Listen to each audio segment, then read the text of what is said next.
Je m'appelle Anne Margalin. Bienvenue dans la saison 3 de Sweet Papy Podcast. Partir ailleurs. Qui n'a jamais rêvé d'avoir une sensation de plénitude absolue et de se ressourcer vraiment ?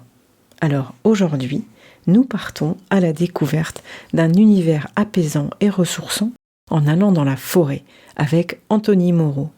Nous allons explorer ensemble comment s'offrir une bouffée d'oxygène, loin du tumulte quotidien de l'aidant, grâce à la sylvothérapie et aux découvertes inspirantes d'un certain professeur Yoshifumi Miyazaki.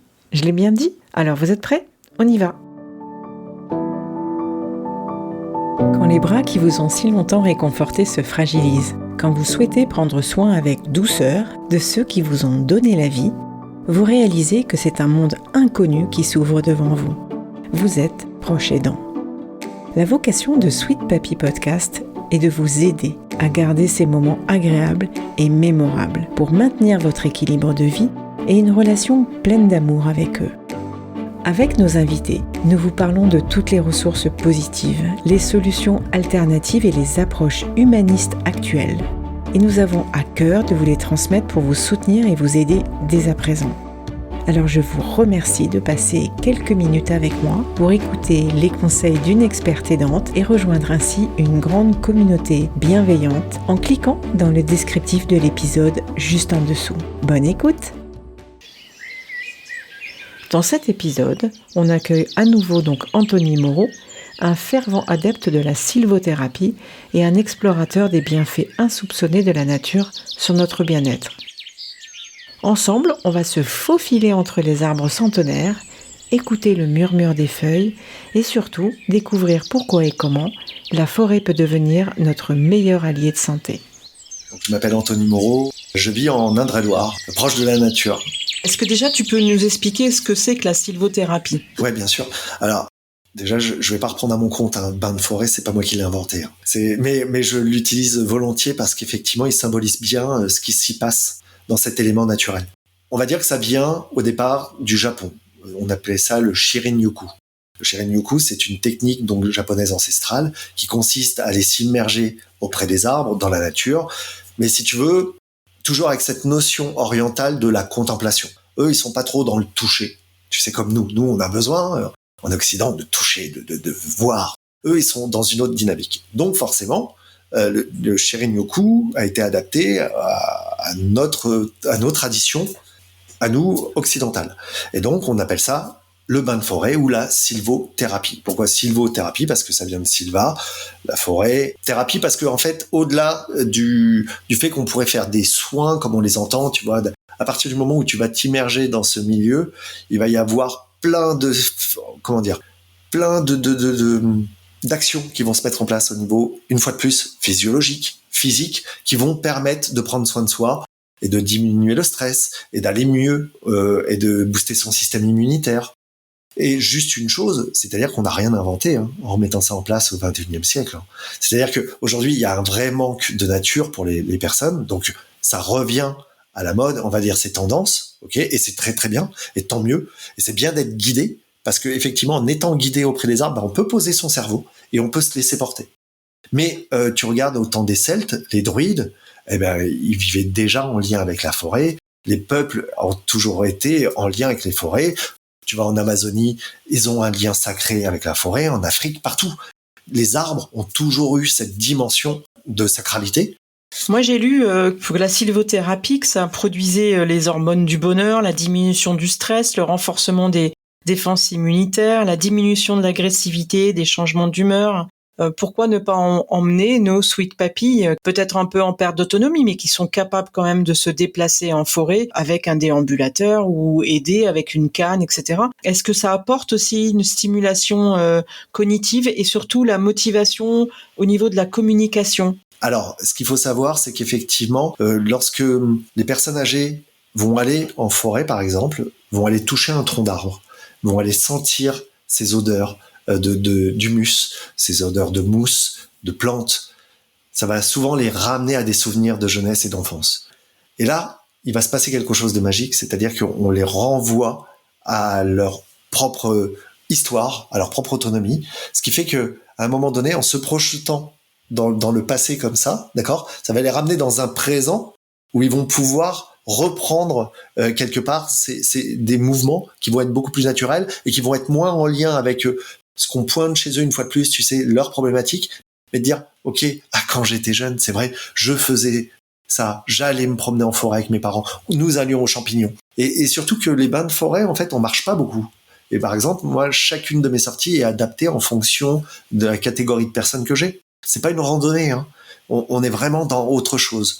Et effectivement, le fait de cette cognition, le fait de toucher, de sentir, de palper, de se poser, d'écouter la nature, qui sort de ce contexte habituel où on est souvent enfermé chez soi, seul, avec une télé pour seul compagnon, ou alors des aidants ou autre, bah ouais, parce que en fait, que la personne soit âgée, que la personne soit adulte, ou que la personne soit, enfin, les adultes sont des personnes âgées aussi, hein. Enfin, les personnes âgées, tu m'as compris, ou que ce soit des enfants, l'idée c'est de se dire, ok, en fait, mon rôle, c'est d'être un passeur, c'est-à-dire que je leur fais juste comprendre que ils ont tout en eux, c'est-à-dire ils ont leur système physique, physiologique est là pour rebooster leur immunité. C'est-à-dire que tout est là.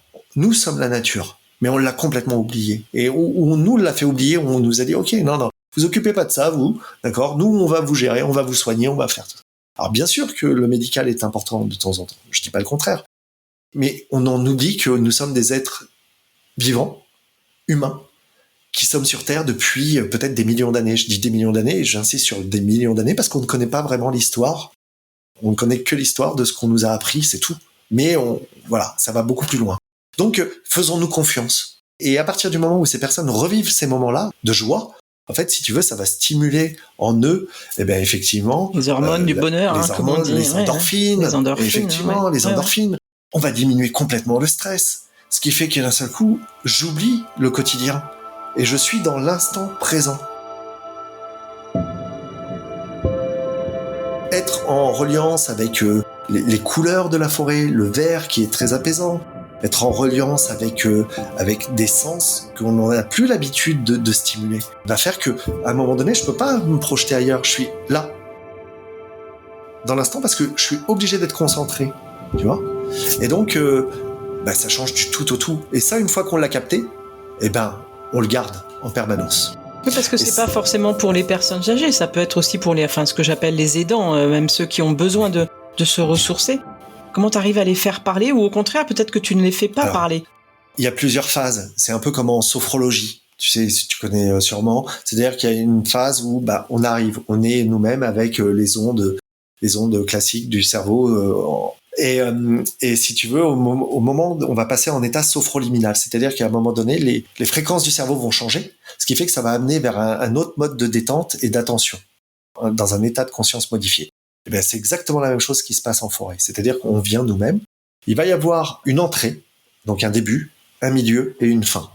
Et dans tout ce cheminement, il va y avoir différentes phases. Des phases plutôt actives, des phases plutôt lentes, des phases introspectives où on va pouvoir aussi se poser et puis juste observer.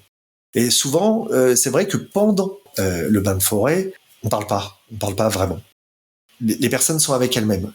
On peut échanger de temps en temps s'il y a une question. Je peux très bien dire, écoutez, cette question-là, vous me la reposez à la fin.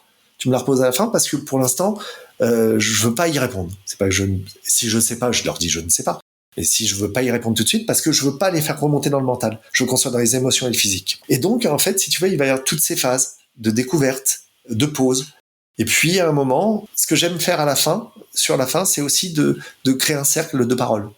Et ce cercle de parole, toujours en pleine nature, va permettre justement cette communication dont tu me parlais, parce qu'il va y avoir ces échanges, où là, on va pouvoir faire part de ses émotions, on va pouvoir faire part de ses ressentis. Et puis ça va créer un effet miroir chez les autres, qui vont se dire « Ah ouais, moi ça me rappelle effectivement ce que tu dis, ça résonne en moi ». Il va y avoir aussi de la vulnérabilité, c'est-à-dire que certaines personnes vont oser pleurer, oser se mettre en fragilité, même si pour moi c'est pas une fragilité, hein, les pleurs, mais oser se montrer aux autres. Et ça, c'est ce que je leur dis toujours, je leur dis merci, parce que je dis, ce que vous faites pour le groupe, c'est inestimable. C'est-à-dire oser, parce que ça veut dire que à m'autoriser moi, ça veut dire que j'autorise les autres aussi à pouvoir le faire. Et donc, si tu veux, ça va créer une complicité entre les personnes et chacun va repartir avec dans le cœur et dans la mémoire avec tout ce qu'elle aura vécu. Et ce qui a été acquis là, elle le garde pour toujours. C'est-à-dire qu'elle peut s'y reconnecter quand elle veut. Et tu as des personnes, effectivement, par exemple, pour les soignants, ça me semble essentiel qu'ils se reconnectent justement à cette nature et qu'ils puissent avoir ces temps de récupération.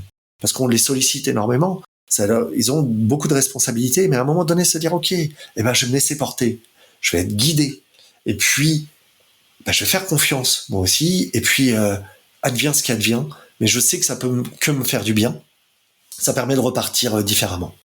Et peut-être, je sais pas si t'allais me poser la question, mais tu sais, t'as des personnes qui sont vraiment en perte d'autonomie totale, qui ne peuvent pas aller en forêt. Ça peut arriver. Et ouais, comment on fait de la sylvo avec ces gens-là, quoi? La sylvothérapie, comment on peut on peut l'apporter, en fait, dans le cadre d'un EHPAD ou dans un hôpital. C'est-à-dire que on va venir apporter des éléments de la nature. Tu vois, ça peut être des mousses, ça peut être des branches, ça peut être différents types de troncs, enfin d'écorce, et puis aussi des odeurs. Et en fait, en venant avec tout ça, la personne va malgré tout, et il y a eu des études qui ont montré que même en posant une image de nature dans une pièce, ça permet, si tu veux, de diminuer le cortisol, de faire diminuer le stress, et donc de booster le système immunitaire à nouveau, et que les gens guérissent plus vite ou se soignent mieux. Il y avait des études qui avaient été faites aussi dans des hôpitaux, comme ça. Un hôpital où, vu sur la forêt, vu sur un mur, vu sur la forêt, les personnes restent beaucoup moins longtemps en soins. Comment est-ce qu'on pouvait considérer que c'était aussi une thérapie ? Effectivement, même dans un EHPAD, par exemple, les personnes puissent se connecter à cette nature à distance. Ça va les ramener à des souvenirs d'enfance, ça va les ramener à des souvenirs qui sont très très forts pour eux. Eh bien, ça va permettre, si tu veux, de retrouver cette joie. C'est-à-dire que quand tu es en pleine forêt et qu'effectivement, tu vas te retrouver à respirer l'oxygène dégagé par les feuilles, là, tu te prends un bon shoot, tu vois, d'oxygène. Il y a la chromothérapie avec le vert des feuilles, comme je t'expliquais, les couleurs vertes qui sont très apaisantes. Il va y avoir les ions négatifs qui sont très bons pour l'humain. J'invite d'ailleurs les auditeurs et les auditrices à se renseigner sur les ions négatifs. Les ions négatifs, le corps humain en a besoin. En fait, c'est un antioxydant. C'est-à-dire que lorsque tu as, par exemple, un orage qui arrive, c'est bourré d'ions positifs dans l'environnement.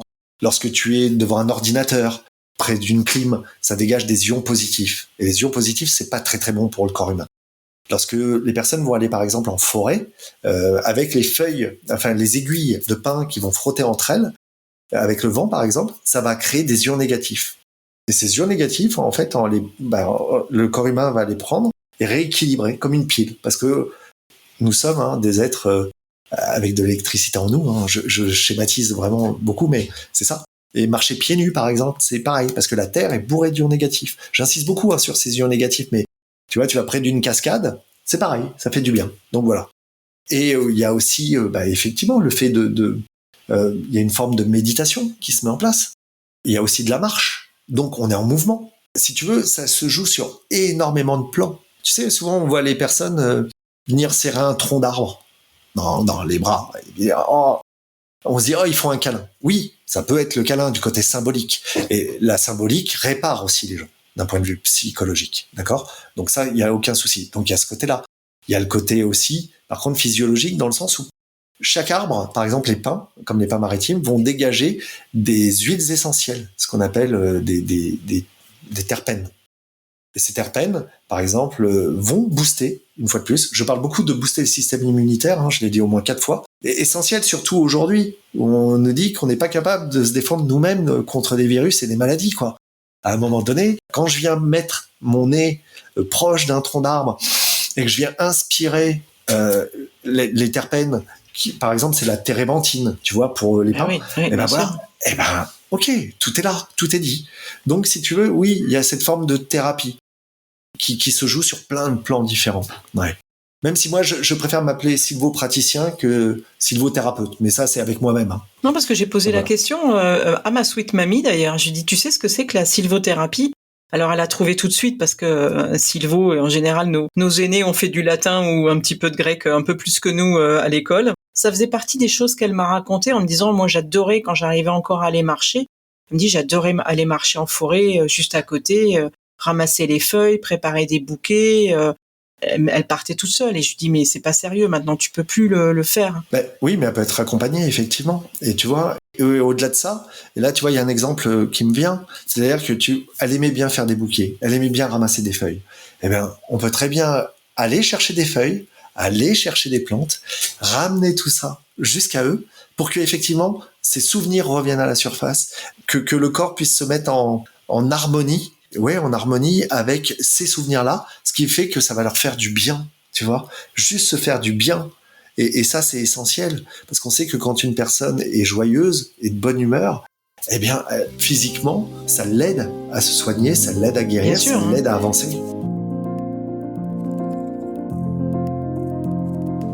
La vie, elle est précieuse. Et que, alors on en a peut-être plusieurs, j'en sais rien, mais dans celle-ci, en tout cas, celle-là, là, maintenant, mais il faut essayer de la vivre à fond.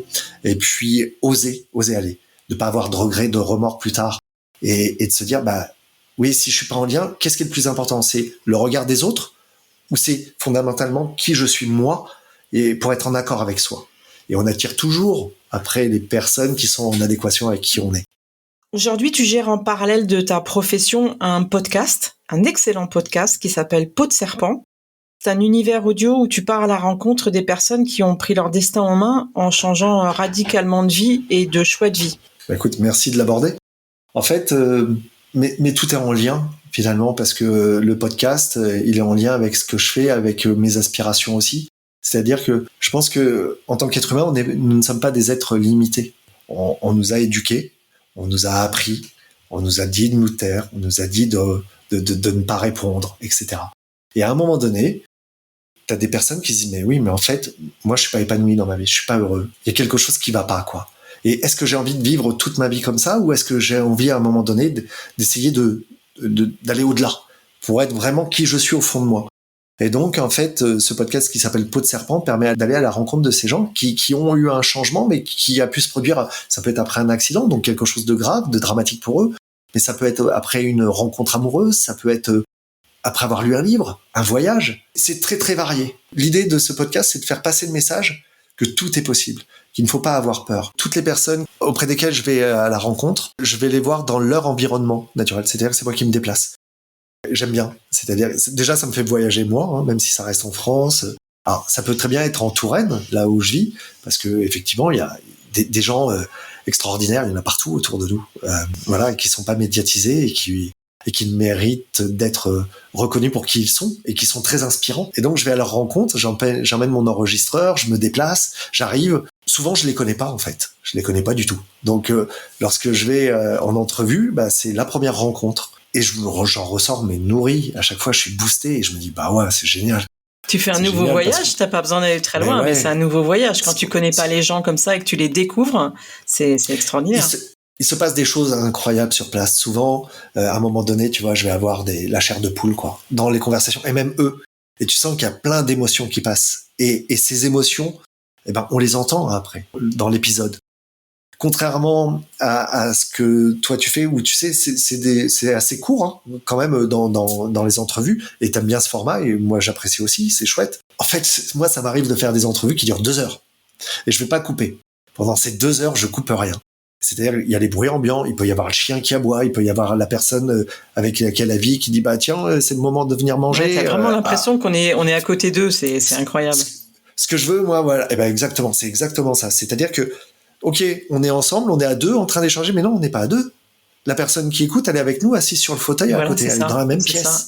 Et c'est ça ce que j'adore. Et c'est ça ce qui me fait, moi, vibrer dans ces partages, dans ces échanges. Donc cette première série, effectivement, c'est sur les personnes qui ont osé changer de vie. Tu as un ancien pilote de chasse qui est devenu conseiller en gestion de patrimoine. Donc le truc où tu te dis, normalement, c'est dans l'autre sens. Que le métier qui te fait rêver, c'est pilote de chasse. Mais non, pourquoi il en est venu là? Et je vais pas le dire. Tu as des personnes comme ça, une socio-esthéticienne qui travaille dans les prisons. Mais à chaque fois, je ressors, je me fais « waouh ». Du bain de piscine au bain de forêt, j'espère que vous saurez en tant que proche aidant prendre le temps de trouver un lieu inspirant. Considérez la forêt comme un chargeur universel, disponible à tout moment pour se remplir d'énergie. Alors n'oubliez pas de vous offrir ce plaisir à être ensemble également, aidant comme aider, pour booster votre système immunitaire et votre bonne humeur. Et je vous invite à nous retrouver dès la semaine prochaine avec une super invitée. À bientôt!